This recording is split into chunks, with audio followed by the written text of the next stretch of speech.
नमस्कार बंधुगण, आपण मानकु आम एई एमएन टेक ओडिया चैनल को स्वागत। एई एबे एबे आसिला सुभद्रा योजना को नहीं गोटिए बहुत बड़ अपडेट आसीबो। सुभद्रा टंका आपण मानको पई आसीगला खुशी खबर। एका बेले आसीबो 10,000 टंका। केबे आसीबो एवं केउ माने पाइबे ए नहीं आसीगला एक बड़ सूचना। जदि आपण भी जने सुभद्रा योजनार हिताधिकारी होइथिबे आपणଙ୍କ ପାଇଁ खुशी खबर।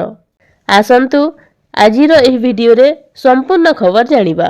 आपण माने जानिछंती ए पर्यंत सुभद्रा योजना रे थर्ड इंस्टॉलमेंट अर्थात तृतीय किस्ती टंका 5,000 करी 15,000 टंका मिली सारिछि।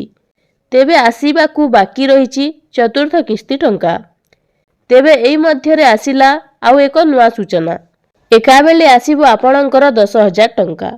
तेबे केउ माननको आसीबो तेबे जानी रखंतु एबे रिसेंटली सुभद्रा पोर्टाल मध्य चालुथिला, जहा कि जेउ माननको 21 वर्ष बयस होइथिला सेमाने मध्य नूतन अप्लाई करूथिले। तेबे एहाकु नै आसीछि नुवा सूचना, जहा कि एबे वर्तमान जेउ हिताधिकारी अप्लाई करिसंती सेमाननको एका बेले दुईटी किस्तीर 10,000 टंका देबे बोली सरकार मध्य सूचना देइसंती। एहा छडा जानी रखंतु एही टंका पाइबाकू हेले ई-केवाईसी करिबा जरूरी, एमिति कि डीबीटी एनाबल बैंक अकाउंट थिबा जरूरी। तेबे सुभद्रा योजना रे बहुत हिताधिकारी अछंती जेउ माने गोटिए किस्ती टंका पाइथिबा बेले आउ दुईटी किस्तीर 10,000 टंका पाइ नाहंती। एमिति कि दुईटी किस्ती टंका पाइथिबा बेले गोटिए किस्तीर टंका मध्य पाइ नाहंती। तेबे कोन पाइ एमानंको खाता को टंका जाई नाही ए नै उपमुख्यमंत्री प्रभाती परिडा सूचना देइसंती। खूब शीघ्र एहाकु जांच मध्य कराजिबो।